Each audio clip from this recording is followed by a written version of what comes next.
candles before Shabbat, before every holiday. In the temple, candles were lit daily. We never turned this ritual into a public demonstration like tonight. So why do we make such a big deal out of Hanukkah? The Shabbat candles are lit before sunset, and the flames of the temple were lit during the day and intended to last through the night. The underlying concept was to draw upon the existing light of the day and usher the brightness into the darker moments. That makes sense. Bring the light into the darkness to gain clarity. But on Hanukkah, we follow a very different path. We wait for night to fall before we light the candles. We do not leverage the day's light to combat dark. Instead, we light the Hanukkah candles when it is pitch dark. And in doing so, we transform the darkness into light. How is it possible, when there seems to be no external source of light, to actually transform darkness into light? It made sense when we had daylight and brought it into the dark, but dark from light, how does it work? On Hanukkah, we come to the profound realization that, ladies and gentlemen, the light is not outside.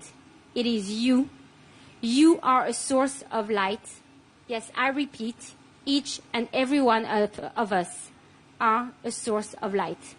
Within the heart and soul of each of us resides an eternal cruse of pure oil, undamaged, wholesome, and holy. Sometimes it's too small to be seen. Sometimes it is buried, out of sight, but it is always, always there. Our job, even when surrounded by profound obscurity and thick darkness, is to dig deep inside and rescue this internal source of light. From this pure oil, that single first flame, we can in turn ignite an infinite number of other flames. Yes, we make a big deal out of the Hanukkah lights because it reminds us of our power and our duty to transform darkness into light. How relevant is it today? I don't know about you guys, but sometimes it feels quite dark, right? Sometimes it feels that the thickness of this obscurity is just too much. In the tragic situations we see unfolding, we're dancing in a nova on Simchat Torah or lighting a Hanukkah candle on the beach becomes a risk to our own very lives. We choose to be actors, not victims. We choose to create the situation, not to be passive about it. Just like the famous oil, we are called to rise above, transcend, withstand, overcome it with joy. When darkness prevails, then we will be the light ourselves. Respectfully, I said it, respectfully, be unapologetic, be a Jew with chutzpah, respectfully, but be a Jew with chutzpah. Be a proud and public Jew. Embrace your singularity, honor your difference, celebrate your Jewishness with joy, educate your children to cherish their Jewish identity, and never forget, contribute to the rest of humanity always, and be the light so that darkness could vanish. Thank you.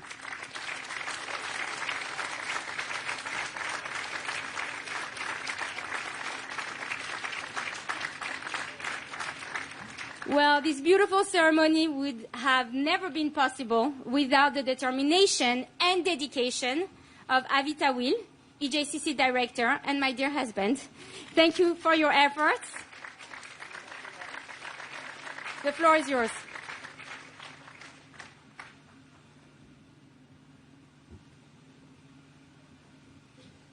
Thank you, Nechama.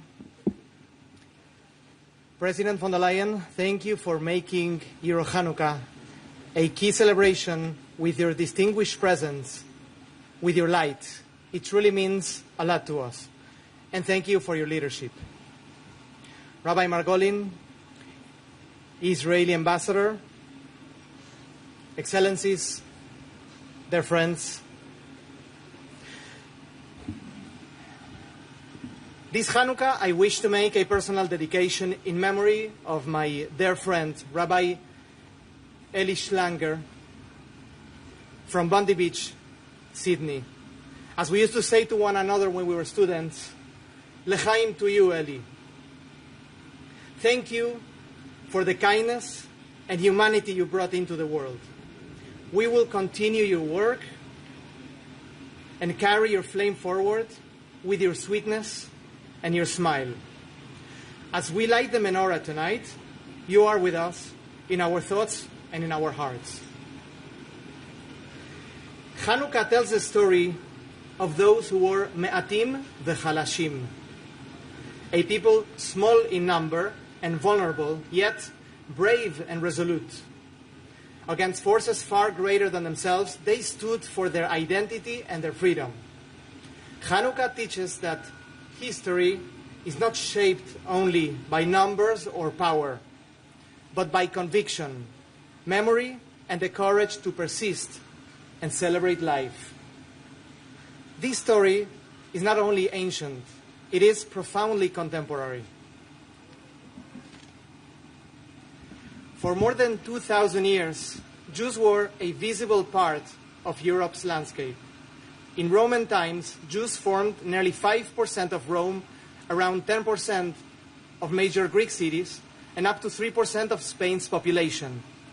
On the eve of the Shoah, Europe was home to 9.5 million Jews, nearly 2% of its population, and far more in many of its greatest cities. After the Shoah, less than a third remained. Decade after decade, the numbers continue to fall. Today, Europe is home to roughly 1.3 million Jews, about 0.2% of its population. This is the unprecedented smallest Jewish presence Europe has known in 2 millennia. At the same time, what is growing sharply and visibly are anti-Semitic incidents across Europe. The flame must be protected and nurtured today more than ever. This reality obliges us to speak with clarity, but it does not define us. We are few, but we are present. We might be vulnerable, but we are resilient. And we carry something that cannot be diminished, the capacity to bring light. In Jewish tradition, light is not abstract. It is created through action and even some friction. Each act of kindness, each mitzvah, each neighborly gesture, each commitment to dialogue becomes a flame. And together these flames can change the narrative. This is why we say today in confidence, yes, there will be a future for Jewish life in Europe. Not as a promise made by others, but as a commitment we ourselves uphold. Through engagement, openness, joy, and pride, it is in this spirit that we are establishing the European House of Jewish Culture here within the living circle of Europe's institutions near the Berlaymont.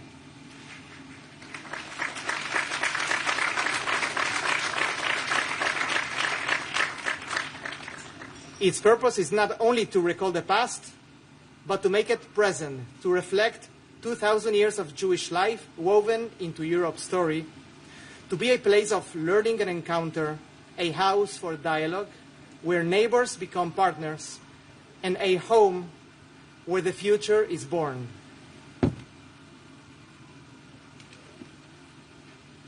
And yes, there is a future for Europe, a union of peace, dignity, and shared values. Together, we can continue to build a Europe that is free, democratic, and faithful to its heritage and its soul. A Europe where no one must hide who they are, and where Jewish life is visible, joyful, proud, and secure. Tonight, as we light these candles, we affirm a simple truth. There is darkness, and there is light, and light endures. Happy Hanukkah, and I wish you all a meaningful holiday season with your loved ones.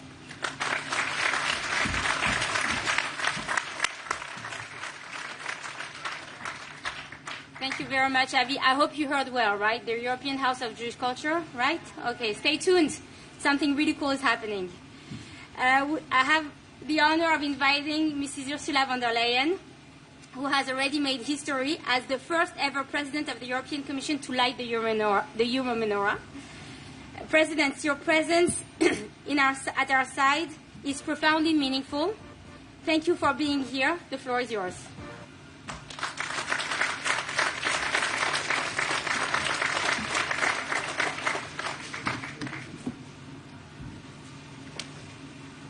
Thank you very much, dear Nehama. Cher Bourgmestre, Rabbi Tavil, Rabbi Marjolin, thank you for inviting me. I'm so honored to celebrate this holiday with you and light these candles.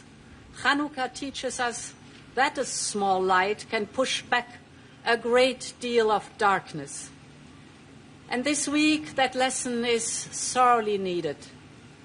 I was devastated by the horrific shooting in Australia on Bondi Beach. It is simply heartbreaking. And as I light the Hanukkah this year, my thoughts are with the victims, their families, and their friends. May the memory of those who are lost be a blessing, and may these Hanukkah lights remind us of the strength, the resilience, and the courage of the Jewish community in Australia, in Brussels, and around the world. We share your grief and we stand with you. Tonight it is all the more important to celebrate this holiday joyfully and publicly. The best place for Hanukkah, I am told, is the window of a house in public sight. This is because the lights of Hanukkah are meant to be shared, to illuminate the streets and spaces around us.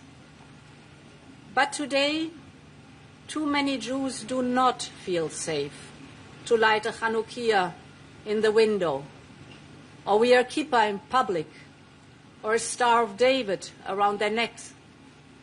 Many must walk past armed guards to attend the synagogue and worry about sending their children to school. The night around us has indeed grown dark. The old evil is once again rearing its head. There can be no place for the poison of anti-Semitism, especially in Europe. Because freedom of worship, freedom of speech, freedom from fear, these are fundamental to our European Union. And today, this is our responsibility. We must ensure that Hanukkah can shine from windows across the continent, just as this one shines in Brussels tonight.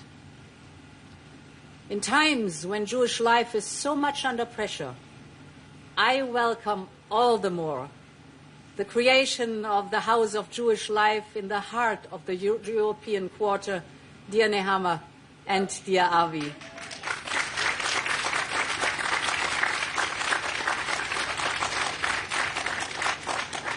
Because let me be very clear, Jewish history is European history. Jewish culture is European culture. And Jewish life must be able to flourish for Europe to flourish fully. This is something which is enshrined in our European Union. And this work starts with safety and security, particularly for places of worship. Our union provides ongoing support for security at synagogues and other religious sites, but more must be done to bring all communities to the same level of preparedness. So we will continue to invest in practical protection measures because, my dear friends, praying should be a matter of belief, not an act of bravery. We are also working to fight anti-Semitic speech online. with a dedicated network of trusted flaggers. We need to do more to prevent online manipulation of young people and vulnerable groups. And this is why next month we will launch new measures to prevent and counter radicalization and anti-Semitic narratives so that hate no longer festers and spreads. Safety measures like these are the first necessary steps. But we must go further. Hanukkah teaches us that when darkness gathers, we light the candle. This is true today. One of the strongest antidotes to anti-Semitism is a bright, thriving Jewish community. One of the strongest antidotes is this Jewish community to be present, to be seen. So in addition to these protective measures, our union is supporting Jewish history, Jewish culture, and education, and we are finding more opportunities to celebrate Jewish life in public. The last time I joined you at this ceremony, I made a promise.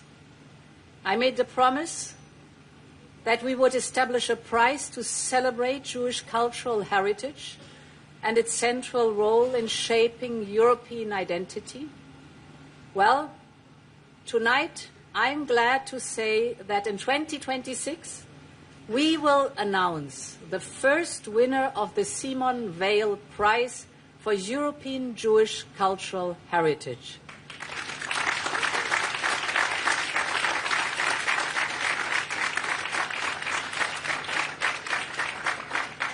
And it was Simone Weil herself who said, "Le judaïsme a pris plus de place pour les valeurs qu'il m'a apporté ces valeurs de tolérance, de liberté d'esprit, de démocratie, tolerance, freedom of mind, democracy. These are Jewish values. These are European values. And we will continue working to ensure they shape our public life." Dear friends, in a moment after we have lit the candles, we will hear music. For as much as this holiday honors perseverance and courage, it is also a celebration. Music, laughter, good food, and good friends. These are the brightest lights of the season, our candles against the dark. I wish the blessings of this holiday to all who celebrate. Thank you so much again, and Chag Sameach. It could be pronounced better. Chag Sameach. Chag Sameach. Chag Sameach.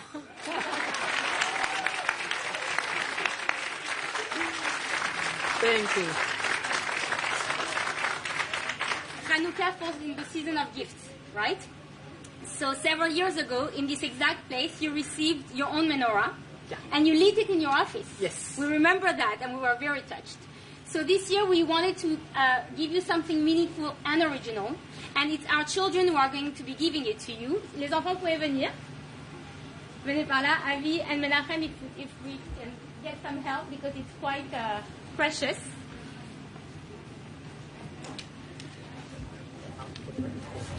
So, hey, hello, bonjour. Bonjour, bonjour. Attention, ne tombez pas. So you are receiving what we call, President, a dreidel. Okay? This is a dreidel. It's a crystal one. Yes. It's a crystal, beautiful dreidel. And as you could see, it has 4 faces. And this dreidel was is actually customary. You can see all the little children here have also their own little dreidels with their little candies inside. It is customary every Hanukkah to play with the dreidel. because back then in the days, during the time of Hanukkah, Jewish children were not allowed to study Torah. And they were still studying Torah, but when they were seen, they were faking that they are playing dreidels. So now the dreidel on Hanukkah has 4 faces, and it has 4 Hebrew letters for Nes Gadol Haya Sham, meaning a great miracle happened there. And what we want is a great miracle to happen here. Yes. So we're giving it to you. You're so right. Thank you. So these are the children who come to the Sunday school, and they wanted to take a picture with you. So this is Lilith. Bonjour Lilith. She wants a picture with the president. Venez les enfants. Barak, viens ici. Viens ici, chérie. Barak, viens par là, chérie. Venez, venez. Venez par là. Viens, viens par ici. Très bien. On va prendre une belle photo. Vous savez, Madame van der Leyen, elle a 7 enfants. Elle n'a pas du tout peur de vous. Venez par là. Regardez par ici. I have to show this one. Ah, yeah, you have your own. Thank you. Les enfants montraient, regardez. Ça c'est joli. Et qu'est-ce qu'il y a là-dedans? C'est beaucoup plus gourmand. C'est des bons verres. Ah, génial. It's quite. I still want you to play with it, so we fix it a little, but we still. Thank you so much. Mrs. President, thank you. Chag Sameach. Thank you for being here. Chag Sameach. So, we're going to go this way. I think it's time to light.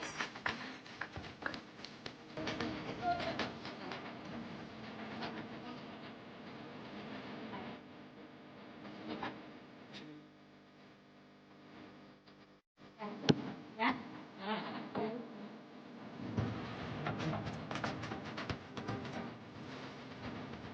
We'll be lighting soon. This is what President said. And we are going to be hearing right now from Rabbi Margolin, and after we're going to be hearing from our Burgmestre, Philippe Claus, and after that we'll be lighting. Menachem, please, the floor is yours.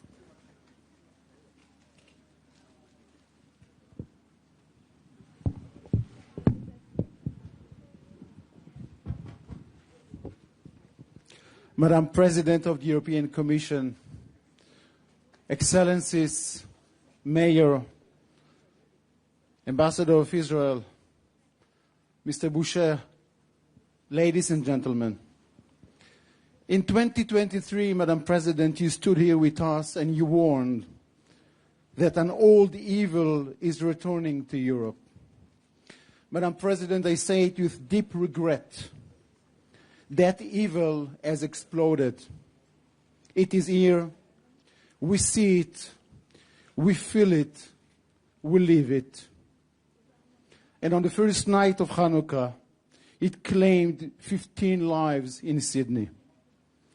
And since October the 7th, anti-Semitic hatred has taken Jewish lives across 5 continents. And yet, what do we hear in response? The same debate, the same sympathy, the same concern, or if I would like to be honest, many empty words. Ladies and gentlemen, we are tired of it. We are tired of being told the Jewish life in Europe requires more and more security. Not because security is unnecessary, but because it is necessary. This should not be normal. And this should not be what it means to be Jewish in Europe in 2025. So let me ask you a simple question. What kind of continent is this, where a community, thousands of years old, needs heavy security to celebrate a holiday? The fight against anti-Semitism, ladies and gentlemen, is not a favor to Jews. It is a test of Europe itself, of democracy, of freedom of religion, and of the safety of every minority. This is why we need action. not words. We need, as you rightly said, Madam President, binding European legislation against anti-Semitic incitements, including online. We need real enforcement at the EU and national level. And we need formal recognition of the Jewish people as a protected minority under EU and national law. It means that security that is planned, funded, and guaranteed by the states, not paid by the victims. It means our faith and practice are not attacked by law that dictate how we eat or whether we circumcise. It means schools teach about us, our roots, our values, our past, and our future. It means Jewish schools, culture centers, and museums are properly supported and funded. It means our heritage is not hidden behind fences and armed guards, but celebrated and cherished as part of Europe's story. It means the Jewish right to live and the Jewish way of life are no longer up for debate. This is not about privilege. It is about the survival of a people and the integrity of a continent. It is about saying clearly the Jewish right to live as Jews in Europe is not up for negotiation. Madam President, you understood this in 2023, and you understand it today. And we thank you for your leadership and for standing with us, even when it came at a cost. Let us craft a Europe where Jewish children do not have to hide their necklaces, where a kippah is not an act of courage. Friends, I see here the spirit of the Jewish people, shining as it always has. I see the hope and promise of Hanukkah in every single face. I see a people who will never surrender to darkness. We are people whose hearts, like those of the Maccabees, are filled with faith, conviction, and a commitment to a better tomorrow. This is who we are. We build, we shine, and our flame, no matter how small it is, will never be diminished. Thank you very much, and happy Hanukkah.